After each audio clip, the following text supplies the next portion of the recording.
Hello there, you are welcome back. So my name is Adeola and thank you so much for joining me today. So May was Mental Health Awareness Month, and because of that I picked up a few books, actually 2 books, and I would like to share those books with you today. And after sharing those books with you today, I will also continue reading Chinua Achebe's Things Fall Apart. Today I will read chapter 4. So I wanted to stay with me. Let us do this together.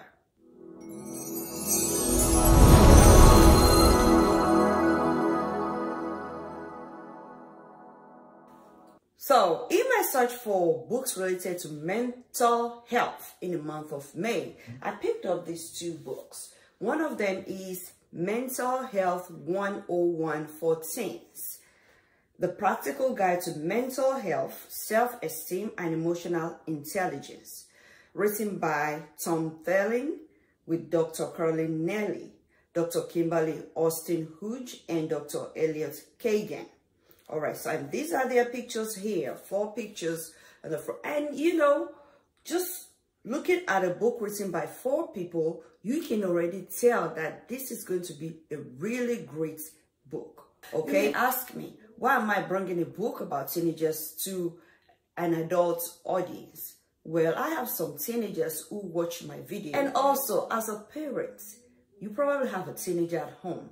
You probably have a niece, a nephew, a friend, you know, neighbors, people around you who are teenagers. And maybe you have, suspected that something might be going on in their lives. Teenagers have millions of questions that they do not have answered, or that you do not answer the way they want them to answer it. So I believe that this book is going to answer some of their questions, especially as it relates to mental health. So turning to the back of the book, you're going to see COVID-19 is causing more social isolation than ever before. And I want to agree with that. COVID-19 is causing a lot of social isolation, and even when COVID is over, there will still be some problems we will be dealing with.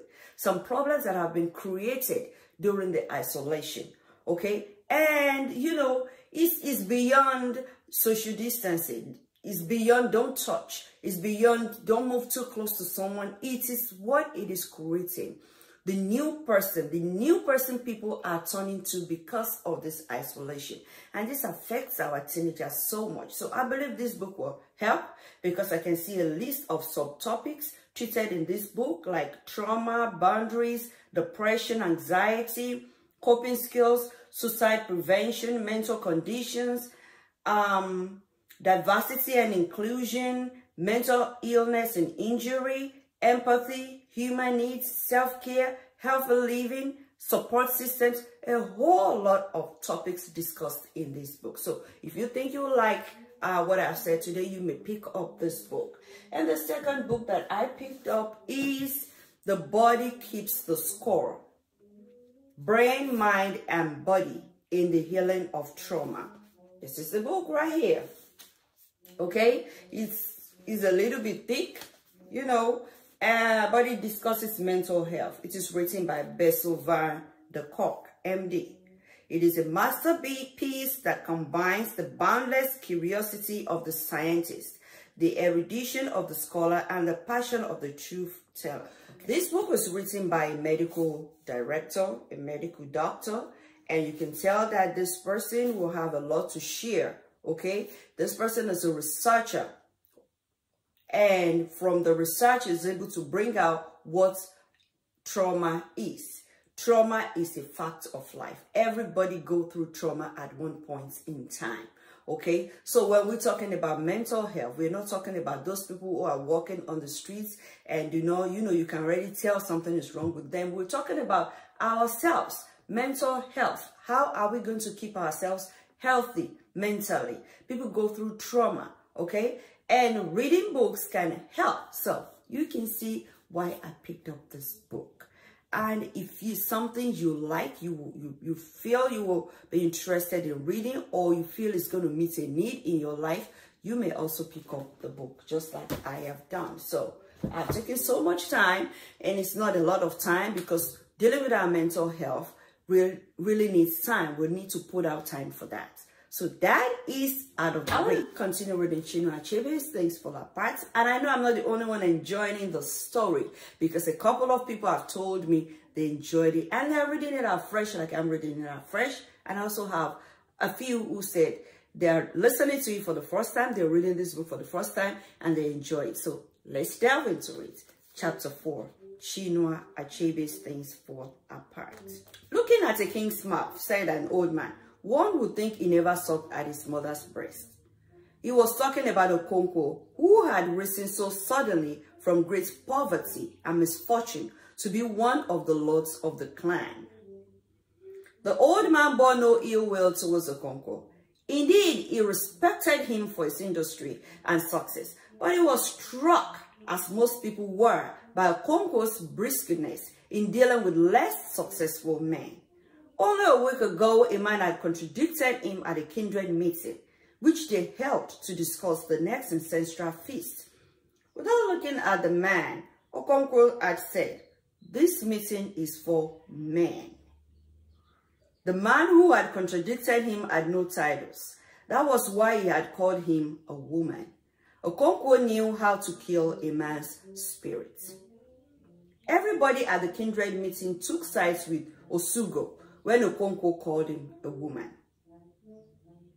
The oldest man present said sternly that those whose palm kernels were cracked for them by a benevolent spirit should not forget to be humble. Okonkwo said he was sorry for what he had said, and the meeting continued. But it was really not true that Okonkwo's palm kernels had been cracked for him by a benevolent spirit. He had cracked them himself. Anyone who knew his grim struggle against poverty and misfortune could not say he had been lucky. If ever a man deserved his success, that man was Okonkwo. At an early age, he had achieved fame as the greatest wrestler in all the land. That was not luck. At the most, one could say that his chi, or personal god, was good. But the Igbo people have a proverb that when a man says yes, his chi says yes also. Okonkwo said yes very strongly, so his chi agreed. And not only his chi, but his clan too, because he judged a man by the work of his hands. That was why Okonkwo had been chosen by the 9 villages to carry a message of war to their enemies, unless they agreed to give up a young man and a virgin to atone for the murder of Udo's wife. And such was the deep fear that their enemies had for Umuofia, that they treated Okonkwo like a king and brought him a virgin who was given to Udo as wife, and the lad, Ikemefuna. The elders of the clan had decided that Ikemefuna should be in Okonkwo's care for a while. But no one thought it would be as long as 3 years. They seemed to forget all about him as soon as they had taken the decision. At first, Ikemefuna was very much afraid. Once or twice, he tried to run away, but he did not know where to begin. He thought of his mother and his 3-year-old sister and wept bitterly. Unwoye's mother was very kind to him and treated him as one of her own children. But all he said was, "When shall I go home?" When Okonkwo heard that he would not eat any food, he came into the hut with a big stick in his hand and stood over him while he swallowed his yams, trembling. A few moments later, he went behind the hut and began to vomit painfully. Unwoye's mother went to him and placed her hands on his chest and on his back. He was ill for 3 market weeks, and when he recovered, he seemed to have overcome his great fear and sadness. He was by nature a very lively boy, and he gradually became popular in Okonkwo's household, especially with the children. Okonkwo's son, Unwoye, who was 2 years younger, became quite inseparable from him because he seemed to know everything. He could fashion out flutes from bamboo stems and even from the elephant's grass. He knew the names of all the birds and could set clever traps for the little bush rodents. And he knew which trees made the strongest bows. Even Okonkwo himself became very fond of the boy. Inwardly, of course. Okonkwo never showed any emotion openly, unless it be the emotion of anger. To show affection was a sign of weakness. The only thing worth demonstrating was strength. He therefore treated Ikemefuna as he treated everybody else, with a heavy hand. But there was no doubt that he liked the boy.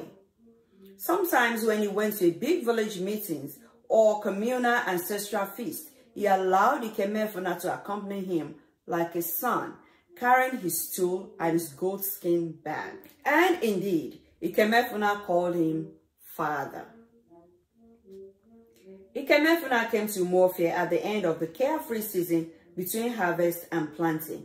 In fact, he recovered from his illness only a few days before the week of peace began. And that was also the year Okonkwo broke the peace and was punished, as was the custom, by Ezeani, the priest of the earth goddess. Okonkwo was provoked to justifiable anger by his youngest wife, who went to plait her hair at her friend's house and did not return early enough to cook the afternoon meal. Okonkwo did not know at first that she was not at home. After waiting in vain for her dish, he went to her hut to see what she was doing. There was nobody in the hut, and the fireplace was cold. "Where is Ojugo?"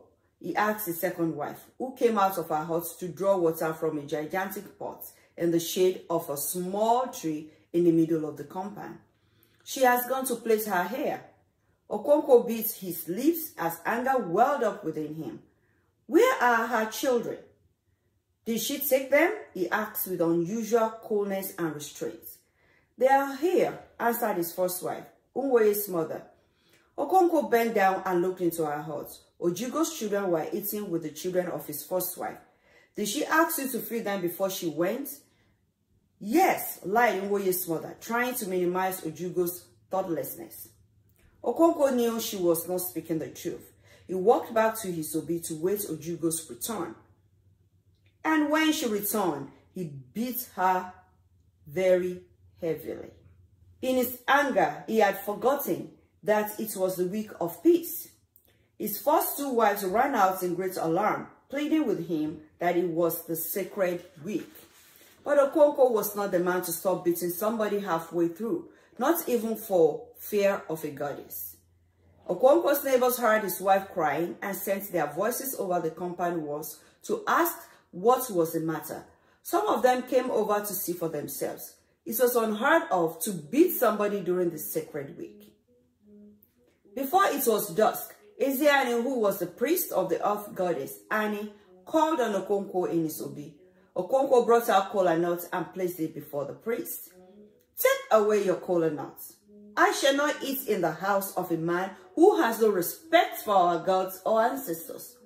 Okonkwo tried to explain to him what his wife had done, but Ezeani seemed to pay no attention.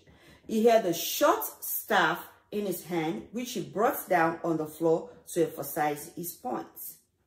"Listen to me," he said when Okonkwo had spoken. "You are not a stranger in Umuofia.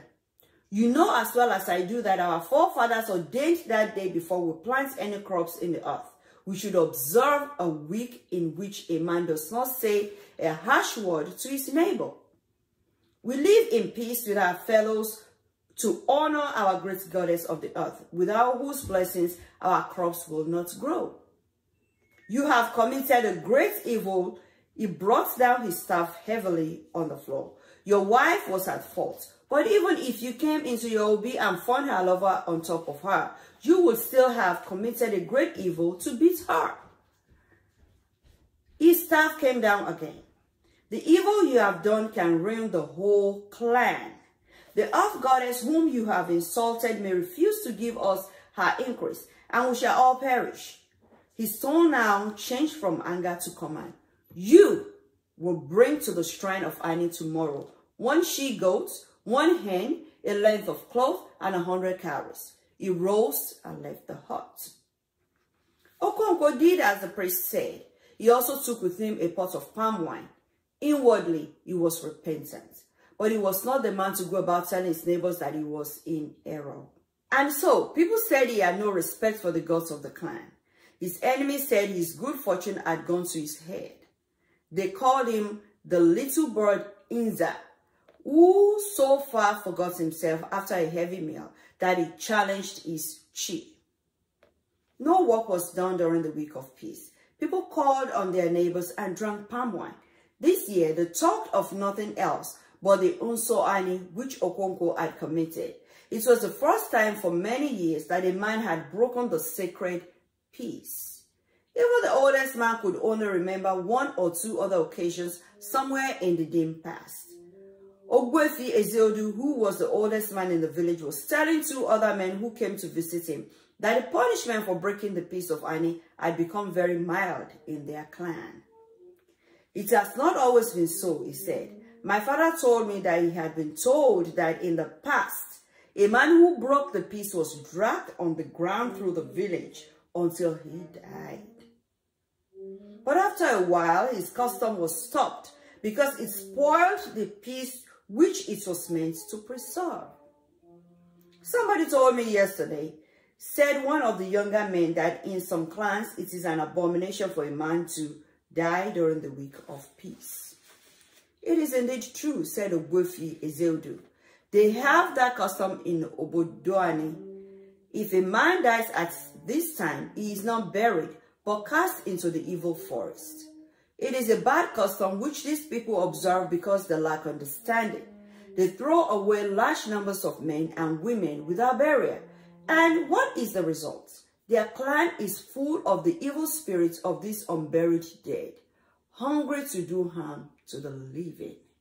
After the week of peace, every man and his family began to clear the bush to make new farms. The cut bush was left to dry and fire was then set to it. As the smoke rose into the sky, kites appeared from different directions and hovered over the burning field in silent valediction. The rainy season was approaching when they would go away until the dry season returned. Okonkwo spent the next few days preparing his seed yams. He looked at each yam carefully to see whether it was good for sowing. Sometimes he decided that a yam was too big to be sown as one seed, and he split it deftly along its length with his sharp knife. His eldest son, Unwoye, and Ikemefuna helped him by fetching the yams in long baskets from the barn, and he counted the prepared seeds in groups of 400. Sometimes, Okonkwo gave them a few yams each to prepare, but he always found fault with their efforts, and he said so with much threatening. "Do you think you are cutting up yams for cooking?" he asked Unwoye. "If you split another yam of this size, I shall break your jaw. You think you are still a child. I began to own a farm at your age. And you," he said to Kemefuna, "do you not grow yams where you come from?" Inwardly, Okonkwo knew that the boys were still too young to understand fully the difficult art of preparing seed yams, but he thought that one could not begin too early. Yams stood for manliness, and he who could feed his family on yams from one harvest to another was a very great man indeed. Okonkwo wanted his son to be a great farmer and a great man. He would stamp out the disquieting signs of laziness which he thought he already saw in him. "I will not have a son who cannot hold up his head in the gathering of the clan. I would sooner strangle him with my own hands. And if you stand staring at me like that, Amadiora will break your head for you." Some days later, when the land had been moistened by 2 or 3 heavy rains, Okonkwo and his family went to the farm with baskets of seed yams, their hoes and machetes, and the planting began. They made single mounds of earth in straight lines all over the fields and sowed the yams in them.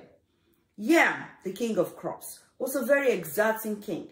For 3 or 4 months, it demanded hard work and constant attention, from cockcrow till the chickens went back to roost.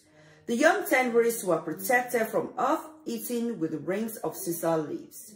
As the rains became heavier, the women planted maize, melons, and beans between the yam mounds.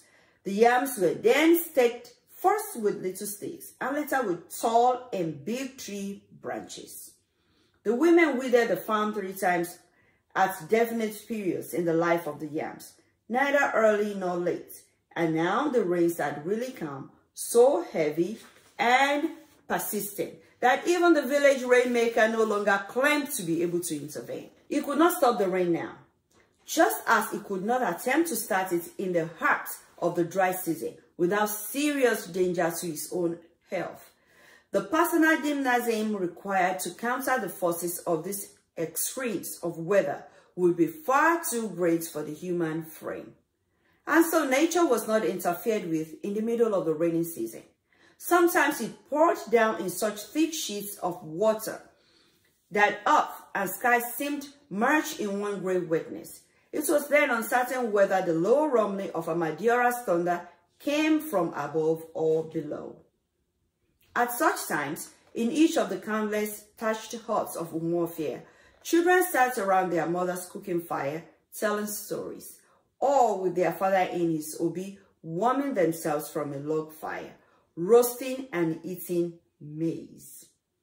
It was a brief resting period between the exacting and arduous planting season and the equally exacting but light-hearted months of harvest. Ikemefuna had begun to feel like a member of Okonkwo's family. He still thought about his mother and his 3-year-old sister, and he had moments of sadness and depression. But he and Nwoye had become so deeply attached to each other that such moments became less frequent and less poignant. Ikemefuna had an endless stock of folk tales. Even those which Nwoye knew already were told with a new freshness and the local flavor of a different clan. Nwoye remembered his period very vividly till the end of his life. He even remembered how he had laughed when Ikemefuna told him that the proper name for a corn cob with only a few scattered grains was Eze Agadi Nwayi, or the thief of an old woman. Nwoye's mind had gone immediately to Nwayike, who lived near the Udala tree. She had about 3 teeth and was always smoking her pipe. Gradually, the rains became lighter and less frequent, and earth and sky once again became separate. The rain fell in thin slanting showers through sunshine and quiet breeze. Children no longer stayed indoors, but ran about singing. The rain is falling, the sun is shining. Alone, Inandi is cooking and eating. Nwoye always wondered who Inandi was and why he should live all by himself cooking and eating.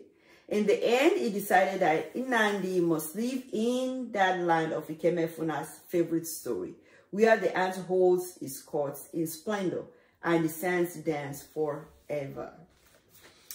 All right, so I just finished reading chapter 4, and I finished reading smiling because, you know, reading about children playing and singing and children going along in the same family. So Ikemefuna has become a member of Okonkwo's household, and his first son, Nwoye, is so attached to him. They are like brothers, and that is how they relate. And the boy even called Okonkwo father. So this is my problem with Okonkwo again. These boys were working really hard. He did not praise them for the hard work they're doing. Rather, he capitalizes on the errors they were making, and he was scolding them for it. I know we still have people like that, and we need to correct ourselves. When we see children who are really working hard, who are really thriving, who are really putting it on themselves, you know, to learn and do things well, we need to encourage them. We don't scold children all the time. We don't point out their faults all the time. As adults, we have our own faults, and we would not like people to throw our faults in our faces all the time. The same goes for children. We do not want to kill their self-esteem. So when they do well, we need to praise them for doing well. And when they have not done well, we need to encourage them. We need to show them what they have not done well. And we also need to show them how to do it well. This is how we can be great teachers as parents. Don't just point out what they're doing bad and forget about what they're doing right. That will discourage them. And when you have children who are really, where you can see that they're really trying, they are really trying hard to do well, just encourage them. This is my little bit for you today. I hope you have enjoyed it. And if you have and you would like more videos like this, hit the subscribe button, hit the like button, share the video, and I will see you in my next video. Thank you. Have a fabulous weekend and have a great week. Thank you. Bye.